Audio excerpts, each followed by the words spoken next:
And sure enough, true to his word, Jake is one of only 75 men to finish this ruck march, and he did not change his socks, and he did not get a single blister, which I cannot stress to you enough is a superhuman feat. So Jake... Dude, this is insane. He's a freak of nature. Holy... At this point, the German officers make their way through the ravine and up to Jake under a white flag where they're like, hey, go ahead and surrender. We've got 700 men. You've got 35. It's going to be a bloodbath. Just call it a day. Jake. Oh my god, 700 versus 35? Man, Jake is in a bad spot now.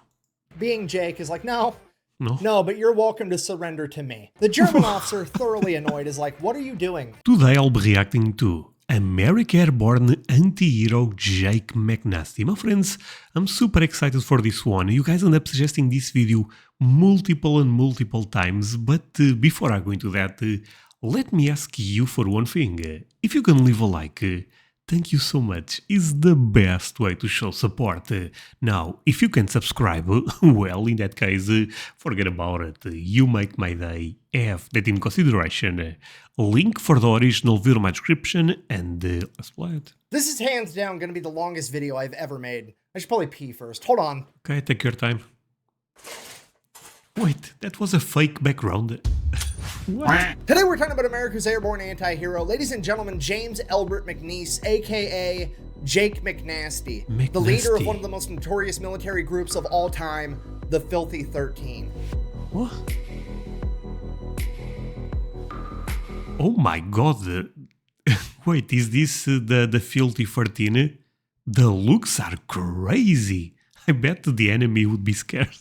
And just to clarify, in case you don't know, being an anti-hero is not a bad thing, despite how it may sound. You see, the textbook definition of an anti-hero is a hero that does not display typical heroic qualities, which honestly is pretty ambiguous, but it's one of those things where you know it when you see it. So for example, a regular hero would be somebody like Superman. He's invincible, he shoots lasers from his eyes, and he always does the right thing 100% of the time. He never roughs up the bad guy. He always takes him straight to jail because the justice system never messes up anything. He only has sex in the missionary position. He always changes the batteries in his smoke detectors on time. It's boring, unrelatable, and completely inhuman behavior.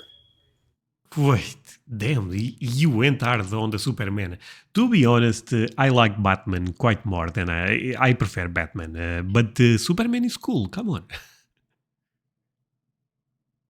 Anyways, and then you have the anti-heroes, the fan favorites, the characters with human faults that they not only overcome, but turn into their advantage. Characters like Wolverine with his bad attitude, Deadpool with his morbid sense of humor. Hell, even Batman is an anti-hero because at the end of the day, it's more relatable to do karate in your garage, dress up like a bat, and then run around town beating up clowns and dudes on steroids than it is to be perfect. Yup! So I guess... That's true, and to be honest, forget the anti-hero stuff. Even if you look at the journey of the hero, the hero have to face some type of problem and evolve because of that. Those type of stories are the ones that we tend to like the most. What it means to be an anti-hero is that you always do the right thing, but you don't always do it the right way. And if you were to ask me for a real-life example of an anti-hero, I can't give you a better one than Jake McNiece. Really? All right, here's the deal. Jake was born in Oklahoma in 1919. He grew up during the Great Depression as one of 10 siblings. This guy had to learn how to hunt, fish, and trap just to help put food on his family's table so they could survive. He had his first full-time job when he was 10 years old and continued to work full-time all the way through high school. After graduating, he became a full-time firefighter. Shortly after that, the attack on Pearl Harbor happened. America entered World War II. Jake, however, was exempt from the draft because he was a firefighter, but that's not what Jake wanted. Jake wanted to volunteer, and he didn't just want to volunteer for anything. Jake wanted to be a paratrooper and a demolition man. Jake wanted to jump out of a perfectly good plane behind enemy lines with a couple of buddies, be completely surrounded, and have nothing more than a gun and some explosives and just go out there and deprive the enemy of nice things. Got a bridge? Oh my god, this will be a crazy story, I feel like. The thing is, this is a real story. Man, okay, this guy is crazy in a good way. He's basically the anti-hero, right? Guess what? Now you don't. Nice power lines. It'd be a shame if somebody blew those up. That's what Jake wanted to do, and that's what he was gonna do. So at the age of 22, Jake set off for training. Upon arriving at training, Jake pretty much immediately establishes himself at being incredible at any task the Army can throw at him, but also a humongous pain in the ass to his entire chain of command. During his very first week in the Army, Jake got in a fist fight with the staff sergeant in charge of the chow hall because the staff sergeant wouldn't give him butter with his bread. At which point, the entire chain of command is like, on one hand, we have to get rid of this guy. He's a loose cannon. You absolutely cannot be attacking staff sergeants as a private. But he's amazing also. He's got to go. But on the other hand, this is exactly the type of behavior we're looking for somebody that we want to drop behind enemy lines and expect to fuck up everything. So they just kind of let it slide. Fast forward a couple of weeks, Jake is doing a demolition course and he ends up setting the course record. He is the fastest person to ever complete this course. At which point his leadership walks up and is like, "Hey, soldier, congratulations. You broke the record." Jake looks the guy in the eye and goes, "Yeah, if you think that's impressive, you should see what I can do when I have some butter once in a while." And that pretty much sets the tone for the rest of Jake's training. He absolutely crushes any task they give him, but also, Jake does not give a single fuck about the dog and pony show that is the US military. He's not... You know, sometimes, I believe in America you guys say, you are not that man. Guess what? McNeece or McNasty is that man. Going to call an officer sir or ma'am. He's going to call them by their nickname. He's not going to salute them unless they salute him first. He's not going to stand outside and salute the flag during retreat, and he absolutely is not going to show up to formation on time, and he's definitely not going to be sober all the time, because that's just how Jake is. And because of this, Jake would be the only new recruit to not get promoted to PFC, which is a way bigger deal than it sounds like, because at this point in time, in the 101st Airborne and the 82nd Airborne, every single new recruit after 31 days of training got promoted to private first class. The reasoning behind that was they wanted to give these guys a promotion so they could make more money and ideally send that money back home to their families because, well, they've got a very dangerous job coming up and nobody knows what's going to happen. So absolutely everybody is getting promoted to PFC after 31 days, except for Jake. But here's the thing, Jake didn't really care. Jake wasn't there for the money. He was there for one thing and one thing only. We're going to be doing one thing and one thing only. Killing Nazis. So Jake is now the lowest ranking person in his entire company, and leadership was hoping that Jake would take this as a sign that he should start cooperating and get it together. That doesn't really happen though, and leadership now has no idea what to do with Jake, because on one hand, he's way too valuable to lose, but on the other hand, they don't want him mingling with all the other soldiers, rubbing off on them in a bad way. So they take Jake, they stick him in his very own platoon, all by himself, and make him his own acting platoon sergeant. And then as time passes, whenever they get another soldier just like Jake, they would send him over to join Jake's platoon, and he would So they are going to make the Avengers, but the crazy ones, right? That they don't... Basically, they are amazing soldiers, but they have problems following the leader, you know, following orders. Oh man, this will be crazy. Okay, let's run it a bit back. I'm understanding what's actually going on, okay. Whenever they get another soldier just like Jake, they would send him over to join Jake's platoon, and he would eventually get 4 members in his platoon, counting him for a total of 5, and they would become known as the Dirty Five. And from there... The Dirty Five, I love that. Things would obviously get really out of hand. Fast forward, Jake and his men finish the first phase of their training, and they are given a pass to go out on the town one last time before they have to go to Fort Benning for Airborne school. So Jake and his men, you know, his men that all outrank him because he's still technically a private, but he's also somehow their platoon sergeant. They all go out, they go to the bar, they get drunk. They end up running into some MPs. One of his men starts lipping off to the MPs. The MP goes to beat him. Is MP military police, my friends?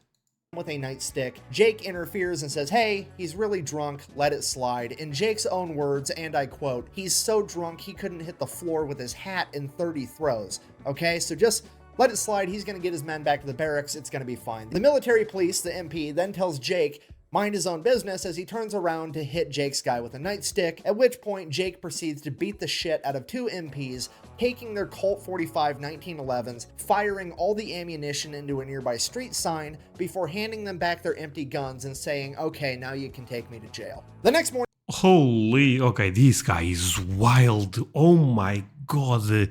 Basically, you cannot... It's very difficult to make him follow any type of rules. But in war, my friends, this could be good.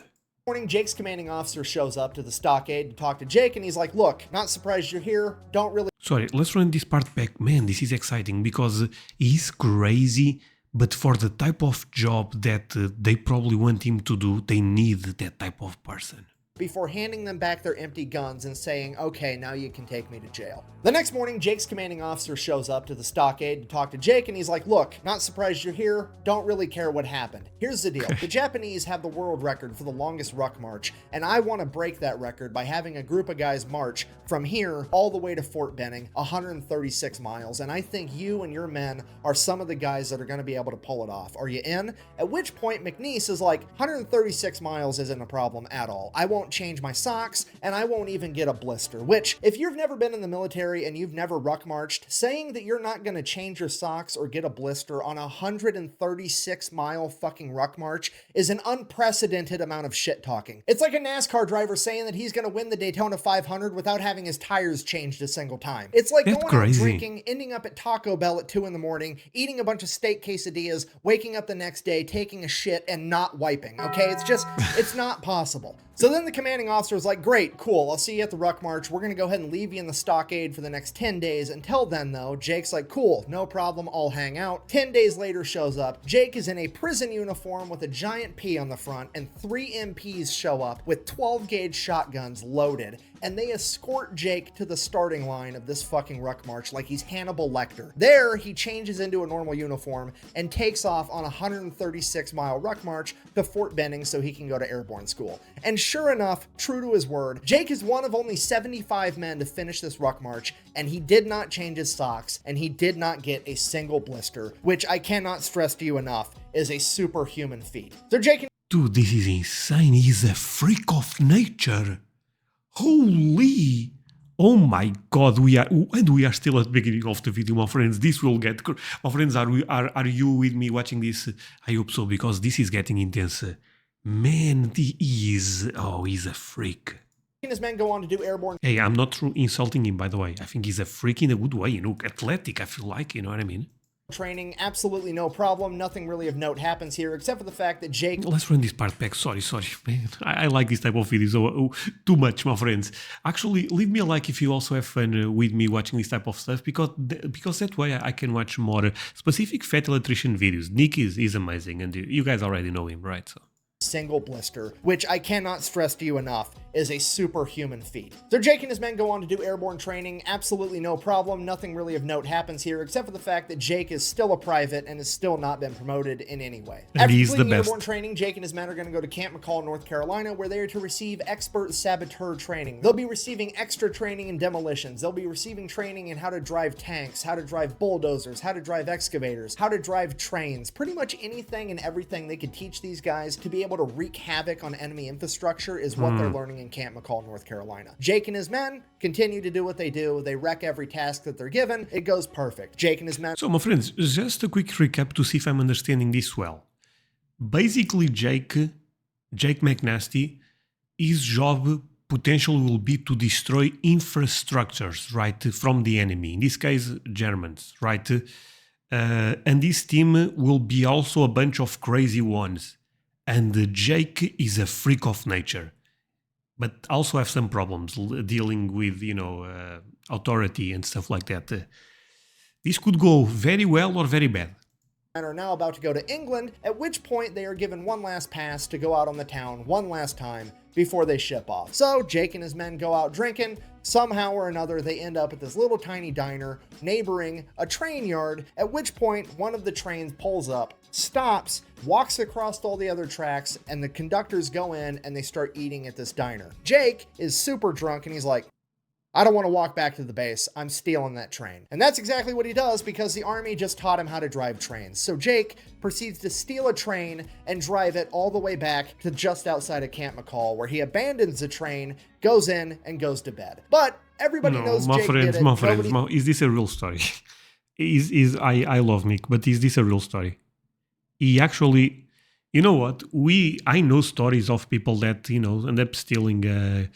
you see that on the news, police car, a Uber car, something like that. But a train? Did I even understand this? Wait. Oh my God, I'm going to tell this story to everyone I know.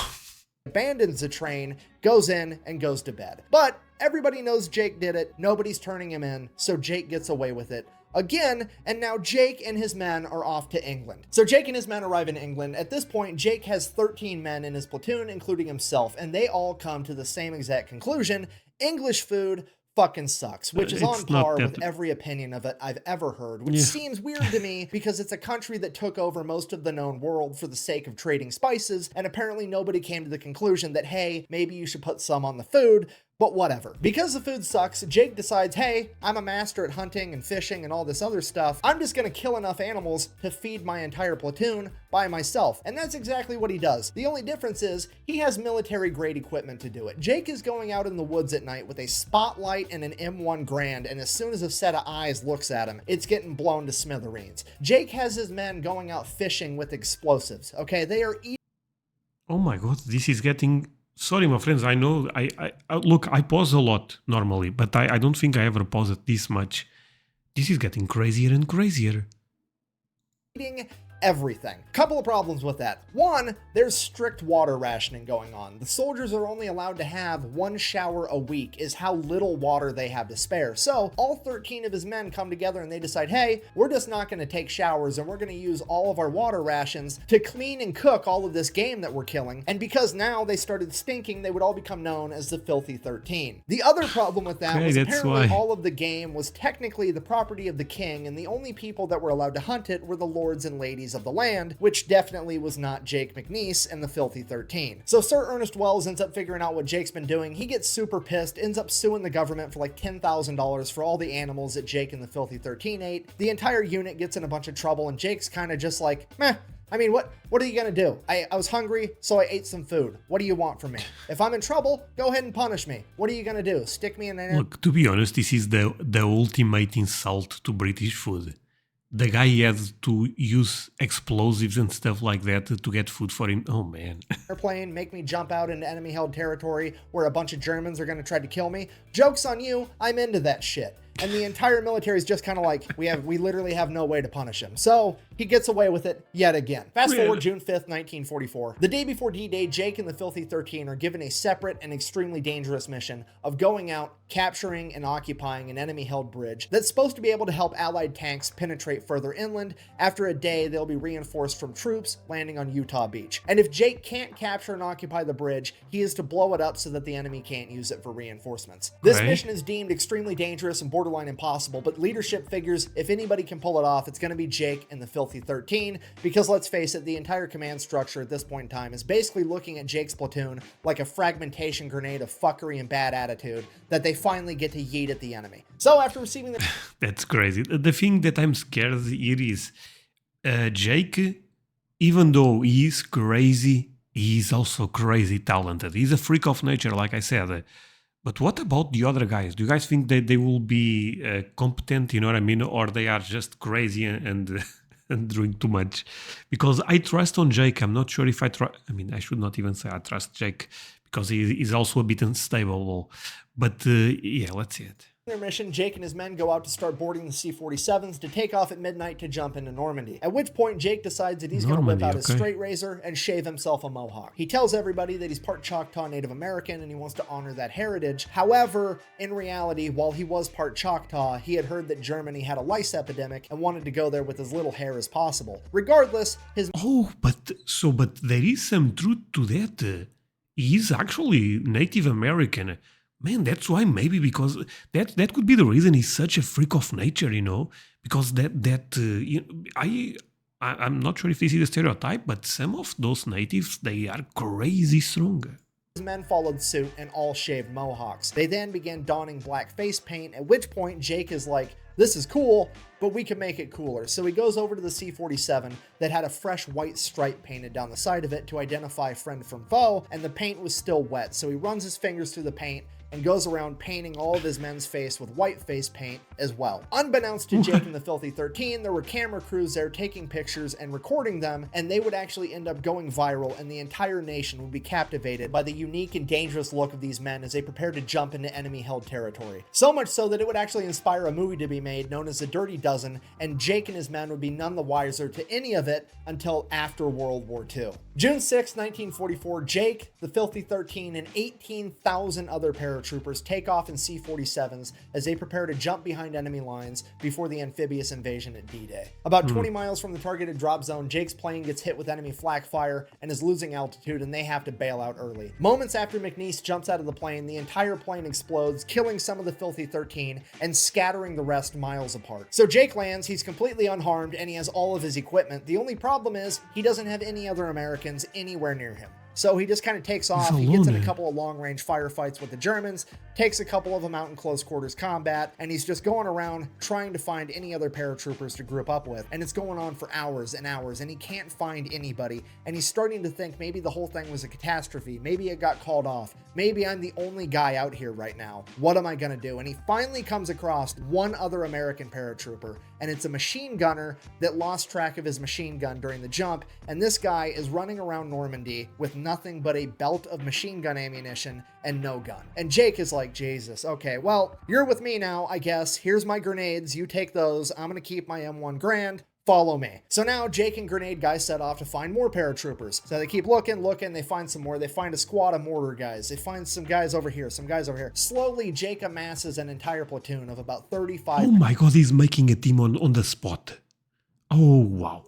Paratroopers, and they're all going to help Jake in his mission to take out this bridge. So Jake and his new companions start making their way to go blow up this bridge, at which point they would eventually come up on an entire American unit being led by this colonel, and the colonel is like, hey, you're working for me now. I don't care about that bridge. I need you to go pull security over on this part over here. McNiece tried arguing with the colonel, but the colonel wasn't having it. He gave a direct order, and McNiece is like, okay, fine, whatever. I'll take my 35 guys, and we'll go guard this for you. So they take off headed there. They get to the point they're supposed to guard, and McNiece just keeps walking because it was the same direction as the bridge. All of his men are like, hey, we're supposed to stop here. McNiece is like, you do what you want. I have to go take care of this bridge. You can come with me. I'd appreciate it. If not, stay here and guard it. I really don't care. All of the men go with Jake and proceed to make their way to this bridge. Oh, wow. But that makes me believe he was actually a great leader, because if all the men went with him, this means a lot. So Jake and his men show up to the bridge, they capture it, they build up some fortified fighting positions because they now have to hold it for a day until reinforcements from Utah Beach can arrive. So the Germans start showing up, they fight the Germans back every time. One day passes, no reinforcements. Day 2, they keep fighting the Germans back, holding the bridge, no reinforcements show up.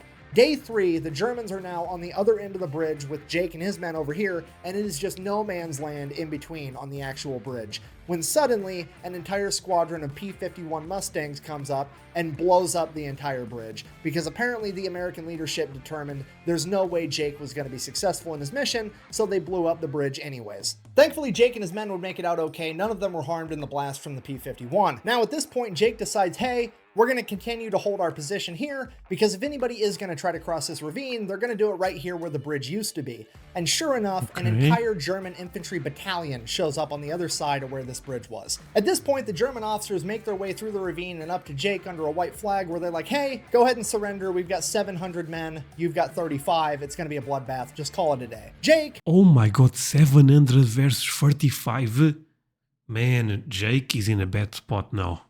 Being Jake is like, no, but you're welcome to surrender to me. The German officer, thoroughly annoyed, is like, what are you doing in that mohawked head of yours? I have 700 men. You need to surrender or I'm going to kill all of you. At which point, I'm paraphrasing here, but I would assume Jake said something along the lines of, yeah, you've got 700 men, but you're going that way and the battlefield is that way, which tells me that all my buddies showed up on Utah Beach and they've been kicking your ass so bad that now you're trying to run away from them. So the way I figure it, you've got about 3 options. Option A, you surrender to me right here, right now, and you all live happily ever after. Option B, you go back to your men, you hold your position right where you're at, and all my buddies show up in a little bit with a bunch of Sherman tanks and proceed to un-German engineer all of you motherfuckers. And option C, you guys try to fight your way through this ravine with me guarding it, which to be honest, I would recommend the least. I have the high ground, I have fortified machine gun positions, and you've got to make your way through a ravine first, meaning that I basically also have a moat. So I will effectively be going medieval on your ass if you choose option C. Now,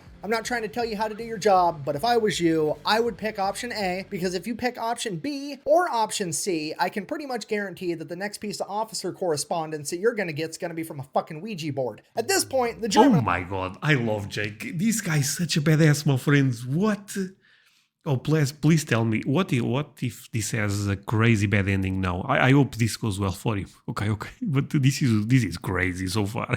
Officer storms off with his hair on fire. He's absolutely pissed. Jake then goes over to his men and he's like, hey, get ready for a fight. I'm pretty sure I just poked the bear. We'll see what happens. Sure enough, like an hour later, 700 German infantrymen proceed to take off and attempt to bum rush Jake and his men in their fortified fighting positions. Now, I don't know what you know about military tactics, but generally speaking, Zero. it is a terrible idea to run face first into machine gun fire. It's also a terrible idea to try to fight the enemy when they have the high ground. If you don't believe me, ask Anakin. Yeah, I was about to say that.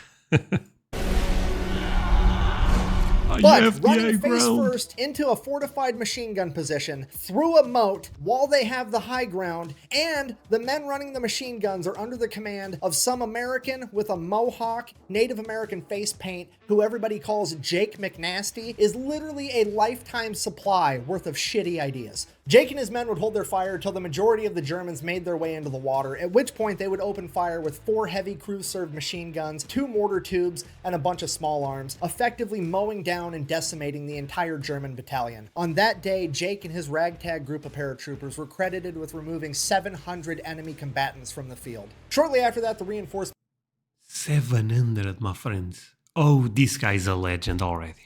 from Utah Beach show up. Jake goes over to a small town. They get put in a holding position for a little while. Then Jake's small group of ragtag paratroopers all get evac'd, where they get broken up and sent back to their original units, where they get regrouped and refitted to return to war. Jake McNiece would find himself getting evac'd all the way back to France, where he would be reunited with the 5 surviving members of the Filthy 13, as well as receiving a bunch of new recruits for his platoon. At this point, they had a couple weeks off where they could drink, relax, do... Is this Jake? Oh man, look at... That's amazing. And look at all the others. Oh, I'm loving this. Whatever. Jake's going out, he's getting drunk, he's having a good time. Then he would receive word that his platoon is going to be partaking in a new airborne operation referred to as Operation Market Garden, the largest airborne operation in human history, with 38,000 paratroopers jumping into Nazi-occupied Holland. Hearing that he was going Oh boy, a new adventure. be jumping into Holland, Jake figured that he was going to be engaging in a lot of close quarters combat, so he opted to turn in his M1 Grand and get a Thompson, which is exactly what he did. He then received word that his platoon, being the bridge experts that they are, were going to have to go out, capture a bunch of bridges, defend them, and or get rid of them until they heard word otherwise.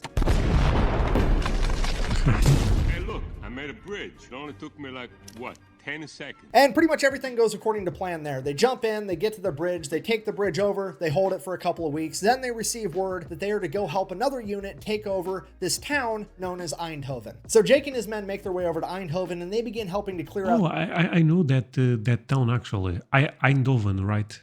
this town, room by room, building by building, close quarters combat, them versus the Germans. In his book, Jake described this close quarter combat as very different from what you see today. It wasn't 4 troops stacked up outside a door, kicking it in, and all running in together. It was one guy, one room. An American would kick open the door, throw in a frag grenade. As soon as the frag grenade blew up, the American would then crawl in on his hands and knees with a Thompson submachine gun and shoot anybody that survived. The reason they crawled in on their hands and knees is because, according to Jake, the grenade would kick up so much dust and soot and debris in these old buildings that you couldn't see standing at normal levels. So you had to drop down like you were in a fire trying to avoid carbon monoxide to be able to see what you were doing. And this is how they cleared the entire village. Making their way all the way through it, about halfway through, Jake would be clearing a building where somebody clearly used to make furniture, at which point Jake would find a chicken. Now, this chicken had 6 eggs. Finding eggs in the middle of a war zone in World War II was a big deal. Nobody had eggs, and Jake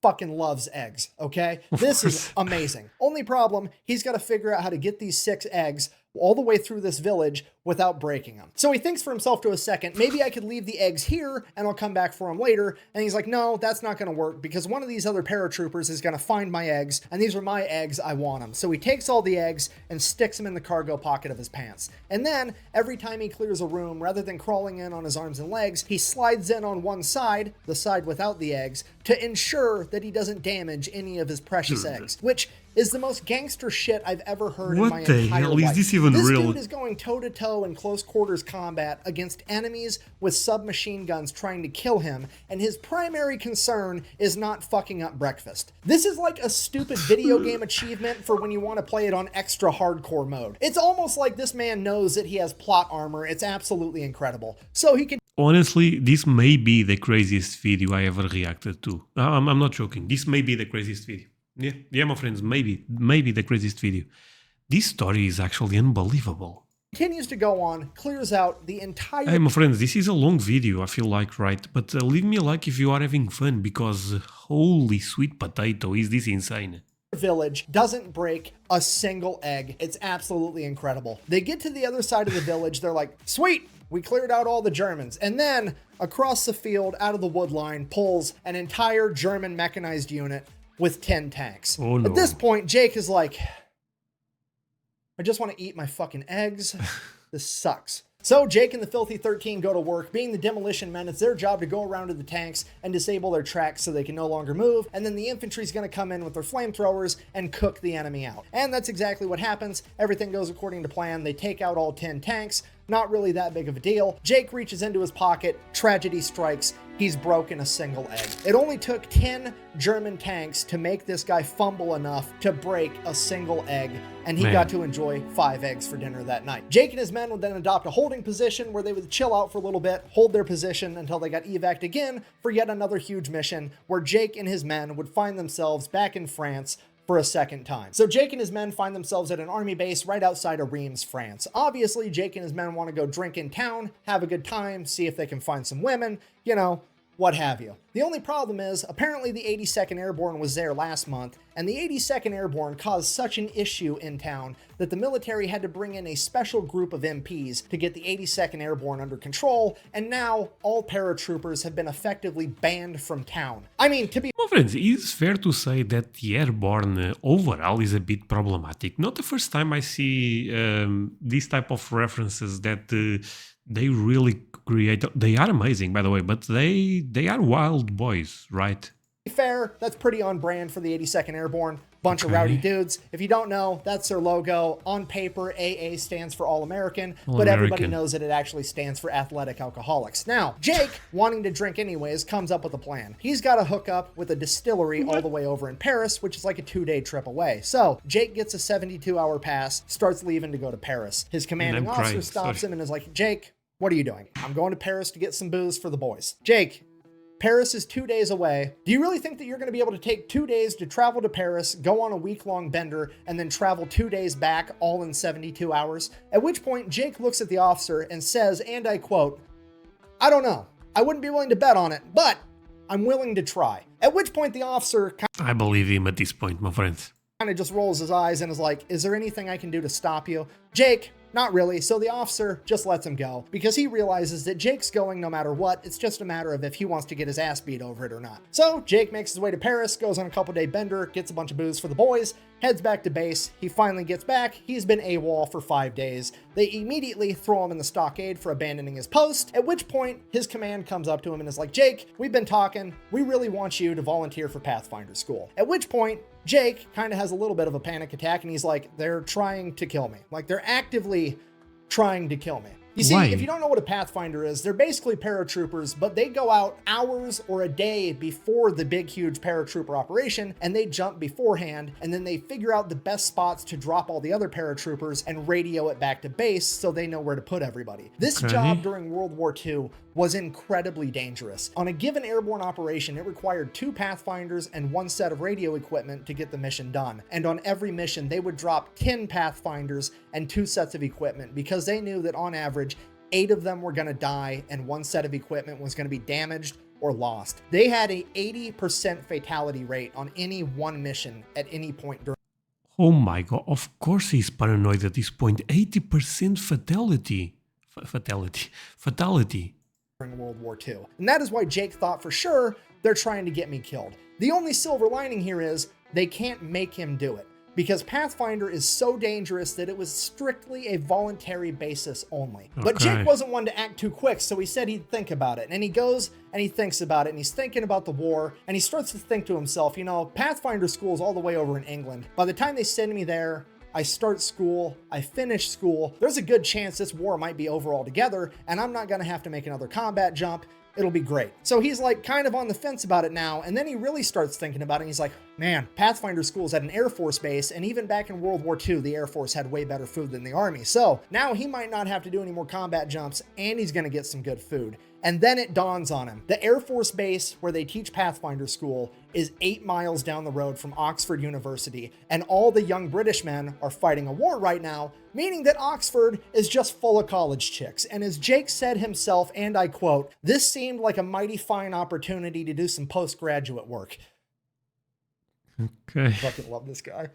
So Jake too. shows up to Pathfinder school, and he's immediately called into the commander's office, which is weird because he hasn't even done anything wrong yet. Jake goes in there. The commander's like, "Hi, Jake. I've heard all about you. I want you to be acting first sergeant." At which point Jake is like, "I don't know what you heard about me, but you heard wrong. I'm technically not even a private first class yet. I've never been promoted. I am not the leader that you want. I don't care about saluting. I don't care about any of that dog and pony show military stuff. I'm here to fight a war, and that's it." At which point the commander's like, "That's exactly why I want you. I don't need you to salute me. I don't need you to call me sir. I need you to get these guys ready for war, and I don't think there's anybody better to do it than you. I'll make sure that you end up getting paid as a first sergeant the entire time you're enacting first sergeant." That's To good. which Jake replies, I don't really care about the money. Look, I've blown up every safe between here and Normandy. I have plenty of money, okay? I might be willing to do this job, but if I'm gonna do it, there's gonna be some terms. Anybody that's fighting for me is gonna keep having good Air Force food, and they get permanent leave whenever they want it. At that point, the commander agrees. Jake is now the acting first sergeant, which, if you don't know, is the polar opposites of the spectrum as far as enlisted rank goes. So per usual, Jake excels at pretty much everything all through Pathfinder school. They graduate, Jake is still acting first sergeant, and he gets to decide which person is in which platoon. So naturally, Jake does what anybody would do, and he builds a dream team of the 20 best Pathfinders out of all 400 and puts himself with that platoon. Now at this point, it's really looking like Jake might never have to go out on a mission as a Pathfinder because the war is really dwindling down at this point. Then, December 16th, 1944, the Germans would launch a last-ditch effort counteroffensive to try to fight Allied forces. This would be known as the Battle of the Bulge, where they would cut off the 101st Airborne, Jake's old division, inside the town of Bastogne, completely surround them, and the 101st Airborne is now stuck in this city. They are running out of ammunition, they're running out of food, and they're running out of gas. And if they end up surrendering, it could turn the entire tide of World War II. So all they need is somebody to be able to parachute in, get in town, and be able to call in resupply drops to let the 101st Airborne have a fighting chance to be able to hold off the Germans long enough for Patton to show up with his army of 350,000 men. So you've got a crazy mission. Somebody needs to save the day. You're calling upon Jake and his dream team. There hasn't been a single And Jake is going to save the day again.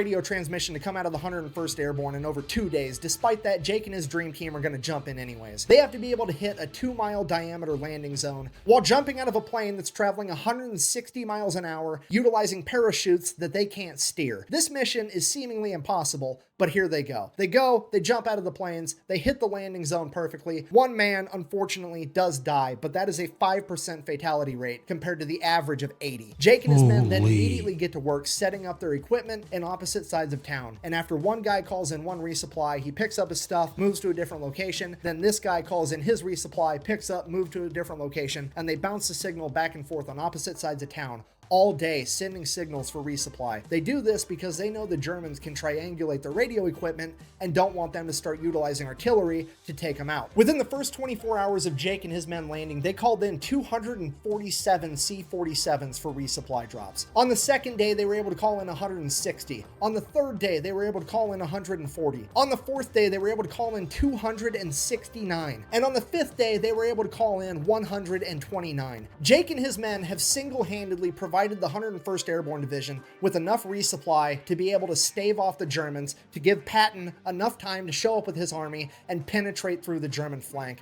effectively ending World War II in the European theater. Holy sorry, this guy is amazing, my friends. Damn, the story gets better and better over time. I know the title says anti-hero, but Jake is a real hero. I mean, would you guys agree with me? He's a hero. and potentially saving the entire war as a whole. So Jake has effectively saved the day. It is now time to get out of there, get retooled, refitted, and probably never make another combat jump again, because for sure the war is over this time, right? Wrong. Apparently Wrong. Jake goes again.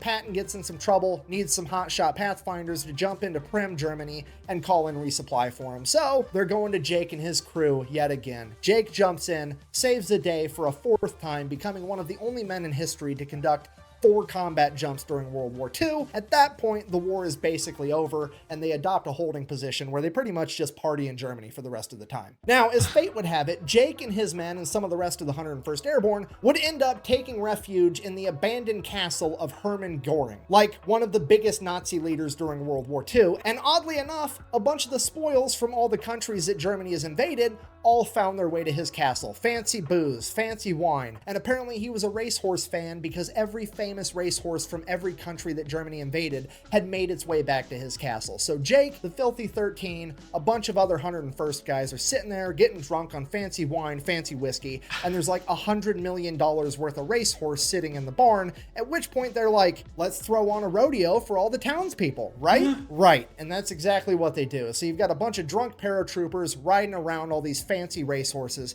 It's a great time. And then my personal favorite part of this entire story, while out at the rodeo, Jake would meet an attractive young lady by the name of Amelia. And Jake and Amelia would immediately hit it off and start doing some postgraduate work. I mean, dating. Oh, don't worry, it gets better. As it would turn out, Amelia's father is the leader of the local chapter of Hitler's Youth, which is just the absolute cherry on top to this entire story. How's the saying go? Screw you and the horse you rode in on. Jake's like, nah, I'm gonna raid your liquor cabinet, steal your horse, ride in on it, and then bang your daughter. This is the best possible ending to this man's epic saga in World War II that anybody could even come up with, and it happened in real life. Honestly, if someone tells you this story, you think it's fake. If you are not aware, of course.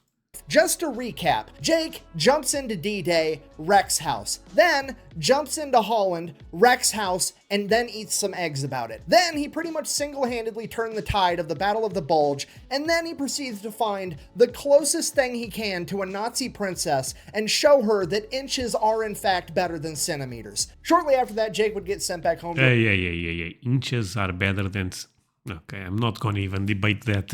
But man, Jake is a legend. America, where they would then reroute him to Arkansas so that he could see a plastic surgeon about getting his ear repaired because it had gotten mangled during one of his exploits. While in Arkansas, he would have a run-in with the military police, get in a fight with them, get thrown in the stockade yet again. Before being released, the military police commander would inform him after he gets his ears fixed, they don't ever want to see him on their post again, at which point Jake, being Jake, informs the military police commander, hey, if you ever see me again, I'm going to be a civilian and you're going to be the one with the fucking problem because I'm going to kick your ass. At which point, the military police commander files charges on Jake, and Jake is immediately chaptered out of the U.S. Army, officially ending his military career after only 3 years, 5 months, and 26 days. Because that's just how it goes for the anti-heroes. They're absolutely necessary in a time of war and not tolerated whatsoever during a time of peace. Jake didn't really mind though. He had accomplished what he set out to do. Plus, he had a huge hoard of cash that he had liberated from all the safes that he ran across in Europe. At that point in time, he goes on to explore his own alcoholism, going from place to place, town to town, job to job, just kind of doing his own thing. He ends up getting in a ton of bar fights, not because Jake instigates them, but because every local tough guy hears Jake's a paratrooper, and they want to prove how tough they are, but ultimately the only thing they proved is that they could fall down. Then, after a number of years, Jake would have a near miss with a drunk driving accident where he would almost drive his car into a concrete wall, in his own words, only missing it by a coat of paint. Because of that, Jake would decide that he needs to change his own ways. He would defeat his alcoholism, he would find God, he would start going to church every Sunday, he would find a wife, he would have some kids, and he would live happily ever after, working at the post office in his hometown of Ponca City, Oklahoma, selling stamps. Oh man, that's amazing, because at the end, I was actually getting afraid of him having, a really, really bad life overall, because you guys know, alcohol is never a good pet, but seems like he ended up finding God and fixing his life. This makes me really happy, my friends. And slinging packages, and nobody was none the wiser that their friendly neighborhood mailman was one of, if not the greatest anti-hero of all time. So in conclusion, it's hard to put into words what an anti-hero is. Hey, can I get a like for him? Come on. This guy is insane. But you know it when you see it. However, insane and amazing. Okay. And by the way, I also want to get a like for Nick. He's the best in YouTube telling this type of stories.